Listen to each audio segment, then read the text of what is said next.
Film की शुरुआत में हम एक CIA एजेंट हैंडरसन को देखते हैं, जिसे आज 2 सालों के बाद अपने बेटे से मिलने का मौका मिलता है, क्योंकि उसकी ड्यूटी इतनी ज्यादा सख्त थी कि वो अपने बेटे से तो दूर अपने घर ही 2-2 सालों बाद आया करता था। इसीलिए आज हैंडरसन अपने बेटे डगलस को लेकर कहीं घूमने जाने वाला था, लेकिन तभी हैंडरसन को उसके एक साथी का फोन आया, जिस पर वो हैंडरसन को एक नया मिशन देते हैं। वो मिशन ये था कि एक सिक्योरिटी कंपनी के ट्रक पर आज हमला होने वाला है और उसके सारे पैसे चोरी हो जाएंगे। इसीलिए हैंडरसन को उस ट्रक पर नजर रखनी होगी। अगर कुछ भी होता है तो वो CIA वालों को बताएगा। लेकिन हैंडरसन ने कहा, मैं आज 2 सालों बाद अपने बेटे को मिलने आया हूँ, तुम ये काम किसी और से भी तो करवा सकते हो ना। लेकिन वो कहते हैं कि सिर्फ तुम ही एक ऐसे आदमी हो जो ये काम अच्छी तरह से कर सकता है। अगर कोई और भी इस काम को करने वाला होता तो हम तुम्हें क्यों फोन करते। जिस पर अब मजबूरन हैंडरसन को उनकी बात माननी पड़ती है। वो अपने बेटे को कहता है, बेटा पहले हम जरा सा काम निपटाएंगे, उसके बाद हम कहीं घूमने चलेंगे। जिस पर डगलस मान गया। फिर वो दोनों उसी जगह पर पहुंच जाते हैं जहां पर हैंडरसन को उस ट्रक पर नजर रखनी थी। हैंडरसन ने अपनी कार को दूर ही कहीं पार्क कर दिया और खुद बर्गर्स लेने के बहाने वहां से जरा दूर आ जाता है। वो फोर्टिको कंपनी के बाहर आ खड़ा हुआ। फोर्टिको एक सिक्योरिटी कंपनी थी और जैसे ही उस कंपनी में से ट्रक बाहर आया तो उसने तुरंत से CIA वालों को उसकी इन्फॉर्मेशन देना शुरू कर दी। अब जैसा कि CIA की इन्फॉर्मेशन बिल्कुल करेक्ट थी,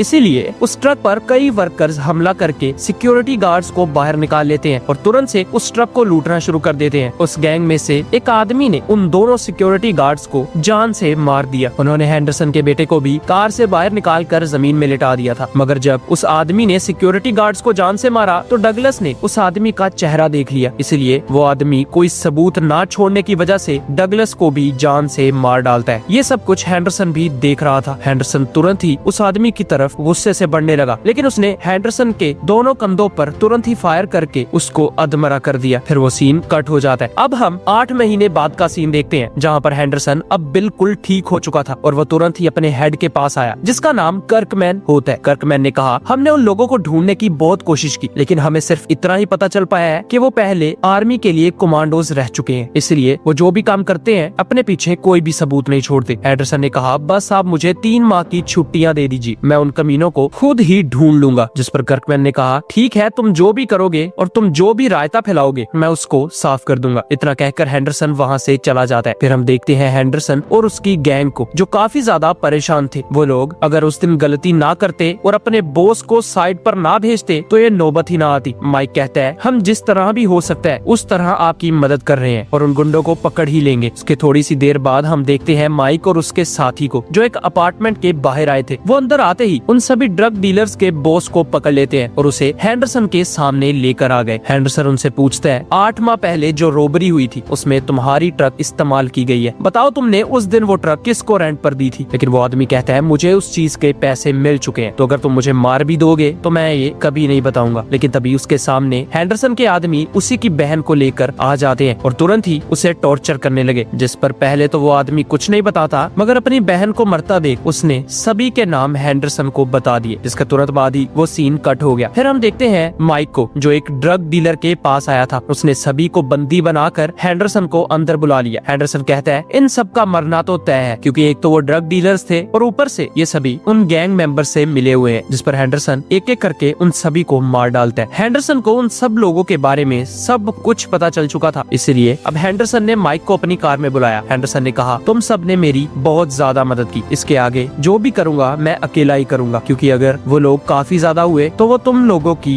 जान के साथ साथ तुम्हारे परिवार की जान के लिए भी खतरा बन जाएंगे। मेरा तो कोई नहीं था डगलस के अलावा, इसीलिए अब जो भी करूंगा मैं ही करूंगा और उनको पकड़कर अपने बेटे का बदला ले लूंगा। हैंडरसन कहता है, पीछे सब कुछ संभाल लेना। माइक ने कहा, अगर आप चाहते हैं कि हम आपके साथ चलें तो आप बिना झिझक हमें बता सकते हैं। लेकिन हैंडरसन अब सब कुछ खुद ही करना चाहता था। फिर हैंडरसन आया अपनी दोस्त लोरा के पास। लोरा कहती है, मैंने तुम्हारे लिए नकली पासपोर्ट्स, नकली गन का लाइसेंस और नकली CV भी बना रखी है, जिसमें लिखा है कि हैंडरसन को सिक्योरिटी की कंपनी में कम से कम 5 साल का एक्सपीरियंस है। ये CV तुम जिस कंपनी के अंदर भी दिखाओगे तो उन्हें तुम पर जरा सा भी शक नहीं होगा। लेकिन हैंडरसन को किसी और कंपनी में नहीं बल्कि फोर्टिको कंपनी के अंदर ही जॉब चाहिए थी। जी हाँ दोस्तों, फोर्टिको कंपनी वही कंपनी है जिस कंपनी का ट्रक फिल्म की शुरुआत में उन गैंग मेंबर्स ने लूटा होता है, जिस हादसे में डगलस और वो 2 सिक्योरिटी गार्ड्स भी मारे गए थे। इसके तुरंत बाद ही हैंडरसन अपनी सभी डिटेल्स को लेकर फोर्टिको कंपनी के अंदर आ जाता है, जहाँ आते ही उसे एक टेस्ट देने का कहा गया। वो कहते हैं, तुम्हें यहाँ पर काफी ज्यादा अलर्ट रहना होगा। दोस्तों, हैंडरसन उन्हें जरा सा भी भी शक नहीं होने देता कि वो पहले एक CIA का एजेंट था। जॉनसन जो उस कंपनी का कोऑर्डिनेटर होता है वो कहता है देखो कुछ ही महीने पहले यहाँ एक बहुत ही बुरा हादसा हुआ है जिसमें 4 लोगों की जानें गई हैं, इसीलिए क्या तुम अपनी जान पर खेल कर ड्यूटी को पूरा कर भी पाओगे या नहीं। जिस पर हेंडरसन कहता है मुझे पता है कि इस काम में कितना ज्यादा रिस्क होने वाला है, इसीलिए मैं अपनी मर्जी से यहाँ पे आया हूँ। इस पर जॉनसन अब उसे एक आदमी से मिलाने ले गया। उस आदमी का नाम था ब्रीच। कहता है यहाँ पे सब लोग मुझे बुलेट कहते हैं, तो तुम भी आज से मुझे बुलेट ही कहना। तुम्हें 3 तरह के टेस्ट देने होंगे। पहले टेस्ट में हम तुम्हारी फिटनेस चेक करेंगे, दूसरे टेस्ट में हम तुम्हारी शूटिंग और तीसरे टेस्ट के अंदर तुम्हारी ड्राइविंग का टेस्ट होगा। अगर तुम 70% से ज्यादा नंबर लाते हो तो तुम्हारा सिलेक्शन हो पाएगा। इसके तुरंत बाद ही बुलेट हेंडरसन को शूटिंग करवाने ले गया, जहाँ पर हेंडरसन जानबूझकर सभी शॉट्स मिस कर देता है। इसके तुरंत बाद हेंडरसन ने फिटनेस टेस्ट दिया जिसमें वो पास हो गया और आखिरी टेस्ट के अंदर वो ड्राइविंग करता है, लेकिन उसमें भी हेंडरसन कुछ खास परफॉर्म नहीं कर पाता। जब उसके टेस्ट का रिजल्ट आया तो बुलेट कहता है तुम्हारे नंबर 72% है, इसीलिए तुम खुशकिस्मती से पास हो गए हो। दोस्तों यहाँ पर हेंडरसन ने किसी को भी शक नहीं होने दिया कि वो पहले एक सीक्रेट एजेंट रह चुका है और अब उसे जॉब भी मिल जाती है। इसके तुरंत बाद बुलेट हेंडरसन को सबसे इंट्रोड्यूस करवाता है। वहाँ पर एक लड़की थी जिसका नाम होता है डेना। वो कहती है इससे कहाँ से पकड़ लाए, ये तो पहले दिन ही मारा जाएगा। उसके तुरंत बाद ही हेंडरसन को अपने 2 पार्टनर से मिलवाया जाता है, जिनमें से एक का नाम था डेव। डेव कहता है उस दिन जो 2 सिक्योरिटी गार्ड्स मारे गए उन दोनों में से एक की जगह मेरी ड्यूटी थी, लेकिन उस दिन मेरा पेट खराब होने की वजह से मैं छुट्टी पर था और देखो मेरे पेट ने मुझे मरने से बचा लिया। फिर उसके तुरंत बाद ही बुलेट हेंडरसन को उसका काम बताते हैं और वो डेव को लेकर तीनों एक 5 स्टार होटल के अंदर आ जाते हैं। बुलेट कहता है हम अंदर जाएंगे और लॉकर से पैसों को निकाल कर ट्रक के अंदर डाल देंगे और ट्रक को लेकर सीधा फोर्टिको कंपनी के अंदर ले जाएंगे, जहाँ पर ये पैसे पूरी सिक्योरिटी में रहेंगे। जिस पर वो ऐसा ही करते हैं। जहाँ कंपनी के बाहर आते ही उनके चेहरों को देखने की वजह से वो गेट खुल जाता है। जैसे ही वो बिल्डिंग के अंदर आए तो बुलेट ने एक कोड बोला जिस वजह से अंदर आने की इजाजत भी उनको मिल जाती है। दोस्तों हम देखते हैं कि फोर्टिको कंपनी के अंदर काफी ज्यादा सिक्योरिटी रखी गई थी, इसीलिए कंपनी के बाहर ट्रक्स को लूटना काफी ज्यादा आसान है, जबकि कंपनी के अंदर चोरी करना तकरीबन इम्पॉसिबल। जब सभी लोग अपने अपने बैजेस को अपनी अपनी जगह पर रख रहे थे तभी हेंडरसन ने उन सभी के बैजेस को काफी ज्यादा गौर से देखना शुरू कर दिया, लेकिन उसे पहले तो किसी पर भी शक नहीं होता। इसके तुरंत बाद ही वो लोग एक क्लब के अंदर आ जाते हैं, जहाँ पर एक एम्प्लॉय ने हेंडरसन को काफी ज्यादा तंग करना स्टार्ट कर दिया। वो कहता है तुम जैसे गंजे इतनी बहादुरी का काम कभी नहीं कर सकते। जब तुम चोरों को पहली बार देखोगे तो तुम्हारी पैंट गीली हो जाएगी। ये सुनते ही हेंडरसन को काफी गुस्सा तो आया, लेकिन अगर वो यहाँ पर उस आदमी से लड़ता तो उसका मकसद कभी पूरा नहीं हो पाता, इसलिए वो उस आदमी को चुपचाप वहाँ से जाने का कहता है, जिस पर वो आदमी उसे तंग करना बंद कर देता है। अगले सीन में हम देखते हैं हेंडरसन और देव को, जो आज काफी ज्यादा पैसों की डिलीवरी करने वाले थे, लेकिन उनके रेडियो पर एक मैसेज आया जिसकी दूसरी तरफ कुछ लोग कहते हैं अगर तुम हमारी बताई हुई पोजीशन पर ट्रक और उन सभी पैसों को लेकर नहीं आए तो बुलेट को हम जान से मार देंगे। रेडियो पर बुलेट भी कहता है जैसा ये कहते हैं वैसा ही करो, जिस पर डेव काफी ज्यादा परेशान था, लेकिन हेंडरसन उसे कुछ नहीं कहता। हेंडरसन कहता है हमें वैसा ही करना होगा जैसा वो कहते हैं, वरना हम बुलेट को खो देंगे। डेव उनके अड्डे पर अपने ट्रक को लेकर आ जाता है, जहाँ पर हम देखते हैं कि उन्होंने बुलेट को बंदी बना रखा था और वो कहते हैं कि जल्दी से सभी पैसों को गाड़ी की डिग्गी में डालना शुरू कर दो। इसलिए हेंडरसन एक एक करके पैसों से भरे बैग को उनके ट्रक में फेंकना शुरू कर देता है, लेकिन उसने जानबूझकर एक बैग नीचे गिरा दिया। जैसे ही उनका एक आदमी नीचे से गिरा हुआ बैग ऊपर उठाने आया तो हेंडरसन ने उसके सर पर शूट कर दिया। इतने में सभी लोग अलर्ट हो जाते हैं, मगर हेंडरसन एक एक करके उन सभी को हेडशॉट मारता है और सबको मार गिराता है, बस उनके लीडर को छोड़कर, जो सभी साथियों की मौत को देखने की वजह से डर के मारे वहाँ से भागने लगा। हेंडरसन ने भी उसका पीछा करना शुरू कर दिया। हेंडरसन ने उसकी टांग में एक गोली मारी, लेकिन वो फिर भी उठा और वहाँ से भागने लगा। हेंडरसन ने उसकी दूसरी टांग में भी गोली मार दी, जिससे वो आखिरकार नीचे गिर जाता है। हेंडरसन उसके पास आया और उससे कहने लगा कि जैक्सन कौन है। जी हाँ दोस्तों, जैक्सन वही था जिसकी गैंग को हमने फिल्म की शुरुआत में देखा था, वही गैंग जिसने हेंडरसन के बेटे को गोली मारी होती है और जैक्सन उस गैंग का लीडर है। वो आदमी कहता है मुझे नहीं पता कि जैक्सन कौन है, लेकिन मुझे इतना जरूर पता है कि तू मुझे गोली नहीं मार सकता। मगर हेंडरसन ने तुरंत ही उस पर गोली चला के उसका भेजा बाहर निकाल दिया। ये सब कुछ बुलेट और डेव भी देख रहे थे और वो हेंडरसन की बहादुरी को देखकर काफी ज्यादा इम्प्रेस होते हैं, क्योंकि बुलेट ने हेंडरसन का जब टेस्ट किया था तब तो हेंडरसन कोई और ही था और अब मानो जैसे ये हेंडरसन हो ही ना। इसके तुरंत बाद वो सीन कट हो जाता है और हम देखते हैं 2 CIA के एजेंट्स को, जो अब हेंडरसन के पास आकर उससे कुछ सवाल कर रहे थे। वो कहते हैं कि हमें उन चारों के बारे में कुछ बताइए जिनसे आज आप लड़े थे। मगर हेंडरसन कहता है ना तो मुझे उनकी गैंग का कुछ पता है और ना ही मुझे इस चीज में कोई इंटरेस्ट है। मुझे जिस चीज के पैसे दिए जाते हैं मैंने वैसा ही किया, इसीलिए मुझे जाने दो। और इतना कहकर हैंडरसन वहाँ से बाहर आ गया। बाहर आते ही उसे जॉनसन मिलता है। जॉनसन कहता है, यार टेस को देखा जाए तो तुमसे तो गोली तक नहीं चल रही थी, लेकिन यहाँ पर तुमने तो 1v4 कर दिया। जिसके जवाब में हैंडरसन ने कहा, मैं भी तुम जैसा ही आदमी हूँ, बस फर्क सिर्फ इतना है कि जब मुश्किल आती है तब मेरा दिमाग और मेरी बॉडी 100% वर्किंग में आ जाते हैं। इसके तुरंत बाद ही हम फोर्टिको कंपनी के मालिक को देखते हैं, जो हैंडरसन को कहता है, तुमने आज कमाल कर दिया, इसीलिए मैं तुम्हारा प्रमोशन कर रहा हूँ और तो और तुम्हें मैं बोनस भी दूंगा। इतना सुनते ही हैंडरसन वहाँ से चला गया। फिर हम देखते हैं कर्कमैन को। जी हाँ, वही कर्कमैन जो हैंडरसन का बॉस होता है। वो दो एजेंट्स जो हैंडरसन से पूछताछ कर रहे थे, वो कर्कमैन ने ही फॉर्मेलिटी के लिए भेजे होते हैं, ताकि किसी को शक ना हो कि कंपनी वालों ने काफी लोगों को मार गिराया और उनसे पूछताछ तक नहीं हुई। दोस्तों, कर्कमैन हैंडरसन की हर तरह से मदद कर रहा था। उसके तुरंत बाद ही अब वो सीन कट हो गया और हम 1 माह बाद का सीन देखते हैं, जहाँ पे हम हैंडरसन और बुलेट को एक जगह पर पैसों की डिलीवरी करता हुआ देख रहे थे। लेकिन इतने में ही कुछ बाइकर्स उनका रास्ता रोक लेते हैं और उनकी विंडशील्ड पर ब्लैक कलर का लिक्विड डालकर उनके विजन को ब्लॉक कर रहे थे। उन्होंने चारों तरफ से ट्रक पर बॉम्ब लगा दिए और एक स्मोक ग्रेनेड से अंदर काफी ज्यादा धुआं कर दिया, जिस वजह से हैंडरसन जैसे ही बाहर आया तो वो गैंग मेंबर्स ये देखकर परेशान हुए कि इस ट्रक में और कोई नहीं बल्कि हैंडरसन ही है। वो तुरंत से ही सब कुछ छोड़कर वहाँ से भाग जाते हैं। दोस्तों, हैंडरसन के बारे में अब पूरा शहर जान चुका था और जिस तरह हैंडरसन अपने काम को कर रहा होता है, इसीलिए सिक्योरिटी वाले भी अब हर दूसरे ट्रक के अंदर हैंडरसन की ही ड्यूटी लगा रहे थे, जो हैंडरसन के लिए काफी ज्यादा अच्छा भी था, क्योंकि इस तरह हैंडरसन के ज्यादा चांसेस है कि वो उन गैंग मेंबर्स को ढूंढ ले अगर उन्होंने दोबारा से चोरी करने का सोचा तो। और होता भी ऐसा ही है। अब हम देखते हैं उन गैंग मेंबर्स को जिन्होंने डगलस को मारा था। हमने देखा कि वो सब लोग अब काफी ज्यादा गुस्से में लग रहे थे, क्योंकि उन्होंने काफी देर से कोई बड़ा हाथ नहीं मारा होता। वो सभी पहले कमांडोज रह चुके थे, लेकिन उन सब का बॉस जैक्सन उनको कहता है कि अब हम काफी ज्यादा बड़ी चोरी करने वाले हैं, हमें इतना पैसा मिलेगा कि फिर दोबारा हमें चोरी करने की जरूरत नहीं पड़ेगी। उनकी बातों के दौरान एक आदमी कहता है कि जब से हमने चोरियां और डकैतियां करनी शुरू की हैं, तब से हम बहुत ज्यादा माला माल हो चुके हैं। इतना ज्यादा पैसा शायद ही किसी कमांडो को कोई आर्मी दे दे। सब लोग बातचीत कर ही रहे थे कि तभी केविन कहता है कि मैं काफी देर से बोरिंग जिंदगी गुजार रहा हूँ, क्योंकि बड़े दिनों से मैंने किसी को मारा तक नहीं है। जी हाँ, ये वही केविन था जिसने डगलस और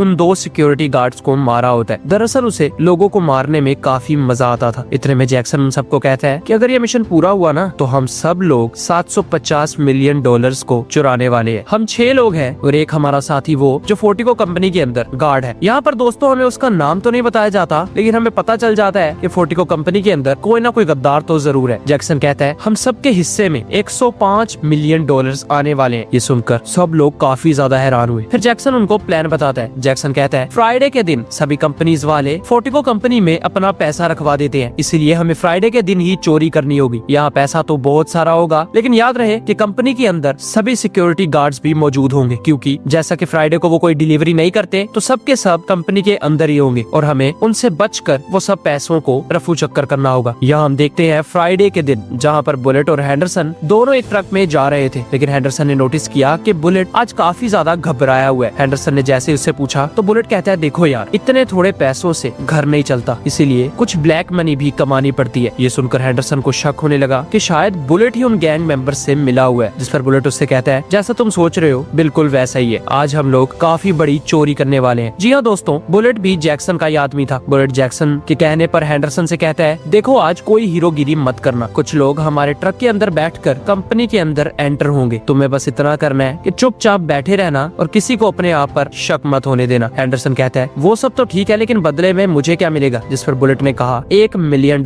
असल में बुलेट खुद $100 मिलियन लेने वाला था, जबकि हैंडरसन को सिर्फ $1 मिलियन। इतना कहकर उसने अपने ट्रक को एक गैराज के अंदर पार्क किया और तुरंत ही अपने कैमरास बंद कर दिए। कैमरास जैसे ही बंद हुए तो कंपनी में से बुलेट को फोन आता है। कहते हैं तुम्हारे कैमरास बंद क्यों हो गए? बुलेट कहता है उनमें जरा सी खराबी आई है, मैं जैसे ही उनको ठीक कर लूंगा तो तुम्हें दोबारा बता दूंगा। लेकिन तभी पीछे से गैराज के अंदर एक कार आती है, जिसमें से जैक्सन और उसकी गैंग नीचे उतरते हैं और तुरंत ही बुलेट और हैंडरसन के ट्रक के अंदर बैठकर कंपनी के बाहर आ गए, जहाँ पर कंपनी वालों ने हर रोज की तरह दरवाजा खोल दिया। जब वो कंपनी की बिल्डिंग के अंदर आए तब बुलेट कोड कहकर दरवाजा खोलने का कहता है, जिस पर वो गार्ड्स दरवाजा खोल देते हैं। अंदर आते ही उन सभी गैंग मेंबर्स ने बाहर निकलते साथ ही वहाँ पर मौजूद सभी को गन पॉइंट पर ले लिया। उन्होंने तुरंत से हैंडरसन को एक जगह पर ले जाकर उसके हाथों को बांध कर नीचे लेटा दिया और बाकी सबको अपनी अपनी गन्स नीचे फेंकने का कहते हैं, जिस पर वो सब डर के मारे ऐसा ही करते हैं। फिर उसके तुरंत बाद वो बुलेट को गन पॉइंट पे लेकर लॉकर पर मौजूद गार्ड्स को दरवाजा खोलने का ऑर्डर देने लगे। उन गार्ड्स ने दरवाजा खोलने की बजाय उन सब पर फायरिंग करना शुरू कर दी, मगर उन सब ने बुलेट प्रूफ आर्मर्स पहने हुए थे जिससे उन पर गोलियों का कुछ असर नहीं हो रहा था और वो एक एक करके सिक्योरिटी गार्ड्स को मार डालते हैं। यहाँ हमने देखा कि जैक्सन के एक गैंग मेंबर को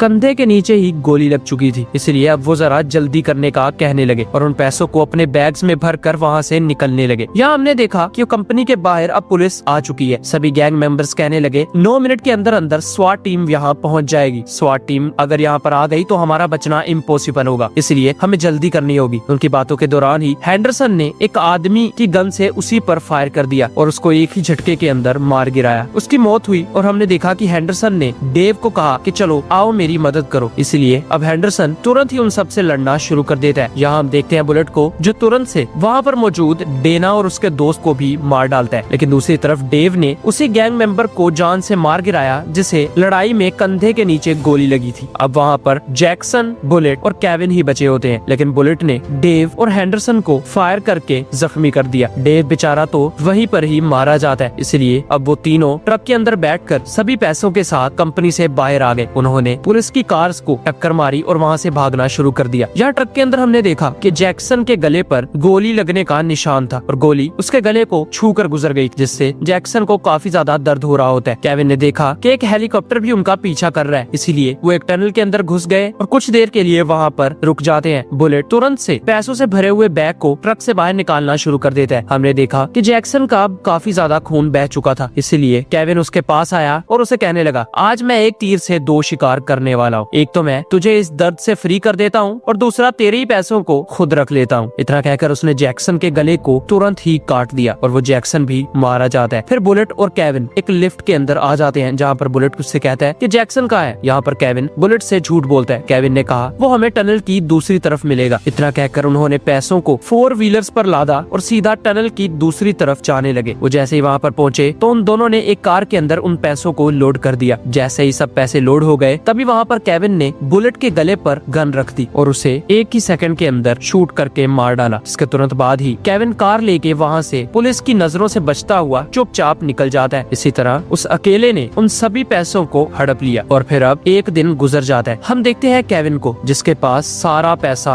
मौजूद होता है। इसी खुशी में वो बहुत ज्यादा शराब पीने लगा, लेकिन तभी उसे एक अलार्म सुनाई देता है। उसने अपना मोबाइल चेक किया, लेकिन उसमें तो कोई अलार्म सेट ही नहीं था, इसलिए उसने अलार्म की आवाज का पीछा करते करते जैसे ही अपना पैसों से भरा हुआ बैग खोला तो उसको समझ में आ गया कि ये कोई अलार्म नहीं बल्कि एक ट्रैकर है। दोस्तों यहाँ पे हम देखते हैं कि हेंडरसन ठीक उसके पीछे ही बैठा था। हेंडरसन कहता है, अगर तू शेर है तो मैं सवा शेर हूँ। केविन ने कहा, तू तो वही है ना जिसे मैंने पहले भी गोलियां मारी थी, तेरा मन नहीं भरा जो मुझसे दोबारा गोलियां खाने आ गया। लेकिन हेंडरसन उसकी तरफ गन पॉइंट करके कहने लगा, गोलियां खाने की सिचुएशन में तो तू है। इतना कहते ही हेंडरसन उसके पेट पर गोली मार देता है, जिससे वो नीचे गिर गया। हेंडरसन तुरंत ही उठा और उसके सीने पर भी एक बुलेट फायर कर दी, जिससे वो काफी ज्यादा तड़पना शुरू कर देता है। हेंडरसन ने कहा, तू चाहे पूरी दुनिया के इंसानों को मार डालता, लेकिन मेरे बेटे को मारने की गलती न करता। इतना कहते ही हेंडरसन ने केविन के सर पे गोली मारकर उसको जान से मार दिया और फिर हेंडरसन वहाँ से बाहर आ जाता है। जहाँ आते ही हम देखते हैं उसके बॉस कर्कमैन को, जिसे हेंडरसन ने कहा, हर बार की तरह ये रायता भी साफ कर दो, और कर्कमैन केविन के अपार्टमेंट में चला जाता है। फिर हमने देखा हेंडरसन को जो अपनी कार में बैठकर वहाँ से चला गया। जी हाँ दोस्तों, अब उसका बदला भी पूरा हो चुका था। इसी के साथ ये फिल्म यही खत्म हो जाती है। Thanks for your time.